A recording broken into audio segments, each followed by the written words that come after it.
Magandang oras mga kababayan, mga ka-Golden Boy. Napakagrabe, ingranding talaga ang pagsalubong kay Donald Trump nang siya ay bumisita sa United Arab Emirates. Galing sa Saudi, Qatar ay nakalikom siya ng investment na nasa 2.4 trillion dollars. Napakalaki. First in the history of America na ang isang presidente ay nakahakot ng 2.4 trillion dollars sa loob lamang ng 2 araw. Ngayon, ang pangatlong dalaw niya ay ang United Arab Emirates, isa rin sa pinakamayaman na bansa sa the Middle East. At ito ang pinakagrabe, pinaka-ingrande, first in the history of all the presidents of the world na sinalubong ng ganito. Grabe. Pati na yung Burj Khalifa, ang highest skyscraper in the world na nasa Dubai, ay nilagyan. Yung mga lights ay flag ng Amerika. Well, para mas klaro, ay ito ang video atin panoorin. Courtesy sa atin ng mga international channels.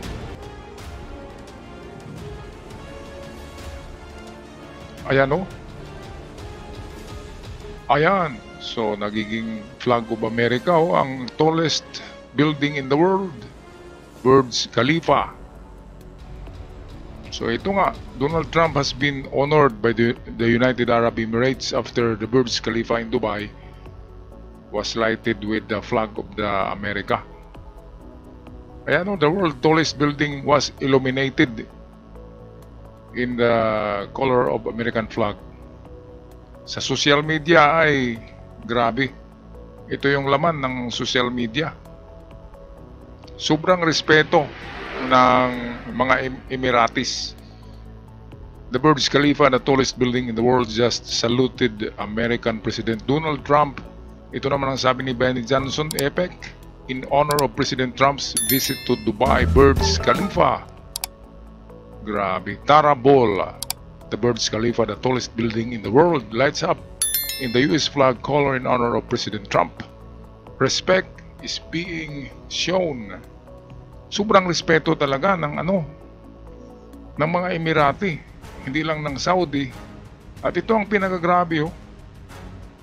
Ito yung kapag ginawa ito ng mga dalaga na mga Emirati sa mga bisita, ibig sabihin ay highest honor na ang binigay nila. Lahat ng ito ay mga pa yan, nasa 16 pa yan, 14, 16. Lahat of course ay mga birhin yan. At yan ay mga mayayaman na anak ng mga mayayaman, which is sinalubong nila ng kanilang famous na ito yung inaano yung buhok, di ba? Parang mga rockstar, pero ito yung mga babae. At yan ang pinakagrabe na pagsalubong, na pagsaludo. Kasi ang dami-dami niyan na mga dalaga, anak yan ng mga mayayaman na Emiratis. Hindi lang yan grabe talaga ang pagsalubong kay Donald Trump. Mas grabe pa kaysa ginawa ng Qatari, I make that ng mga Saudis at ng Qatari. Dito naman Emiratis. Ito ang pinakagrabe kasi kahit na ang tallest building in the world ay nagiging American flag ang kanyang ilaw, di ba? Ibig sabihin, ang pinaka-powerful na tallest building ay sumaludo sa powerful din na president. Grabe, no? Lahat powerful eh. Tallest building, powerful president, sobrang respeto ng mga Emirati. Ngayon, kung nakakuha si Donald Trump ng 2.4 trillion sa Saudi at Qatar, dito naman hindi pa uhuli itong Emirati. Ibig sabihin, pag alis dito ni Donald Trump, ay bitbit niya na rin ang investment pa rin na siguradong aabot ng trillion dollars. Kasi yung dalawa, 2.4 eh. Saudi at Qatar. Ngayon dito, siguradong merong 1.5 trillion. Sa palagay ko lang yan, mga kababayan. Alright, patuloy tayo sa video. Grabe yung buhok ko. Pinagayway. Ito yung pagdating ni Donald Trump sakay sa kanyang presidential plane. At ito yung mga dalaginding, dalaginding pa talaga yan. Anak ng mayayaman yan, ng mga Emiratis.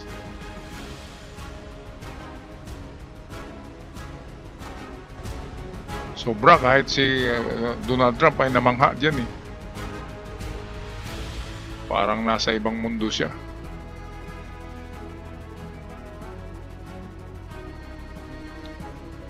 Ngayon mga kababayan, kung itong mga ano dito, no, mga presidente nitong UAE plus Qatar plus Saudi, ito'y papuntang democratic na to eh. At meron pa yung Syria humabol. So magiging demokratiko na pro-Amerika, ay lalong lalakas ang kapangyarihan ng Amerikan yan. Kasi kaalyado niya ang mga pinakamayaman na bansa sa the Middle East. Mandagin nyo naman, United Arab Emirates, grabe no, nandyan ang Dubai, Qatar, Saudi Arabia, naroon yung deposito ng oil, at mga trilyoner ang mga hari diyan. Kaya kung yan ang gagastos para bibili ng panggera, ay siguro wasak ang kalaban, di ba? Kapag ang mga diyan, mga prinsipe, mga hari ay mag-imbak ng mga armas na katulad na ginawa ng Hamas, ay lagot kung sino ang kalaban, di ba? Mabutit mga mababait kasi ang mga hari dito sa tatlong bansa na ito. Hindi lang mabait, nag-aaral sa mga universidad sa Amerika, kaya matatalino, at hindi lang yan, ay marunong makisama. Hindi katulad nung sa Hamas na mga leader, di ba? Parang mga barbarian. Dito, itong mga hari dito ay parang katulad na rin sa atin yan. Matatalino yan. Kasi nag-aaral nga yan. At marunong magkikisama kahit na hindi mga Muslim. Yan ang maganda diyan. Dahil mayroon tayong kapanalig sa the Middle East, which is mga makapangyarihan na bansa. Okay, so ito. Panoorin natin muli.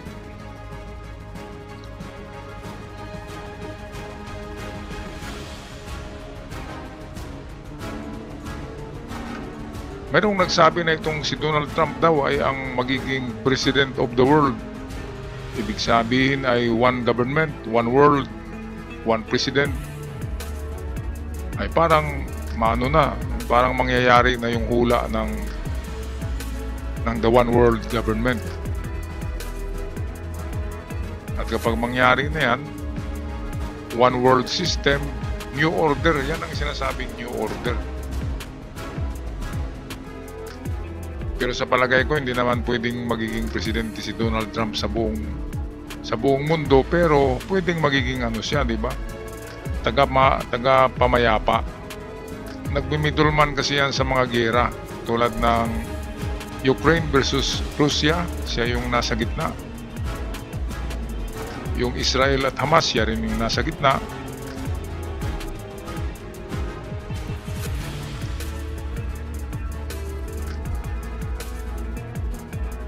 Sana ay meron tayong presidenteng ganyan, no? Na tinitingala, nirerespeto ng grabe ng iba't ibang presidente sa mundo. Nang hindi lang presidente, kundi mayayaman na presidente sa mayayamang bansa. Si PBBM ay okay na sana eh. Okay na sana, kaya lang nagkagulo, di ba? Merong gumugulo eh. Kaya nawawala yung popularity ni PBBM. Sikat naman si PBBM dahil nakakapit sa kanya yung yung expectation ng mga nakatagong ginto. At anak din ng isang magiting na Pangulo, Ferdinand Marcos. Kaya nga lang ay magulo talaga ang rehimen ni PBBM. Ay ang gulo, ang daming nang gugulo. Kaya nawawala si PBBM sa kanyang concentration. Imbis na paakyat ay hindi na paakyat kasi maraming problema. Baka uurong pa nga eh. Ang atin lang sana na kung sino man yung papalit na presidente ay merong moralidad. Moralidad talaga ang pinaka-importante sa Pilipinas, nang magkaroon ng moralidad ang presidente. Kasi kung walang moralidad ay mura ng mura, di ba? Pati Diyos minumura, mga presidente minumura. So anong morality ang meron diyan? Makikita yan ng mga bata ay susundin yung style ni Digong na mura ng mura.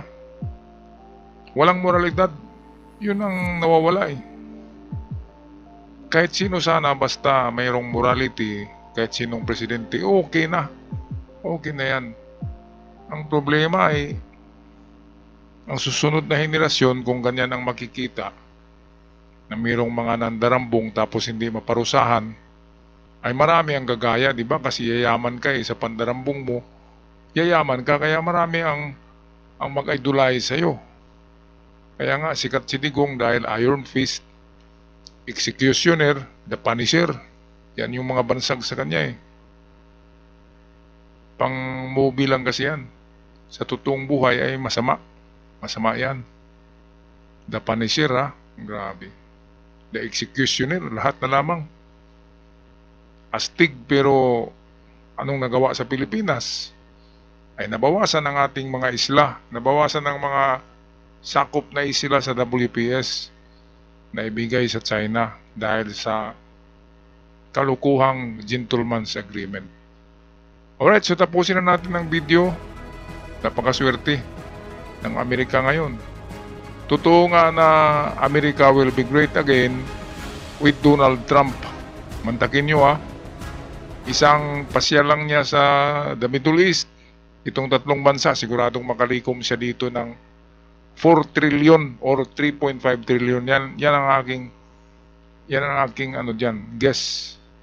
Kasi meron ng 2.4 galing sa Saudi at Qatar. Ngayon sa UAE ay hindi pa huli ang UAE. Pwedeng 1.5 trillion dollars ang makuha. May uwi ni Donald Trump na investment. Kasi nauuso ang nauuso ang gera ngayon. Kaya ang pagbenta ng mga gamit sa gera, mga armas, missiles, mga kung ano-ano pa, yan ay negosyo. At Amerika ang greatest producer ng mga ganyan. At sa Amerika, bumibili itong tatlong mayamang bansa na ito.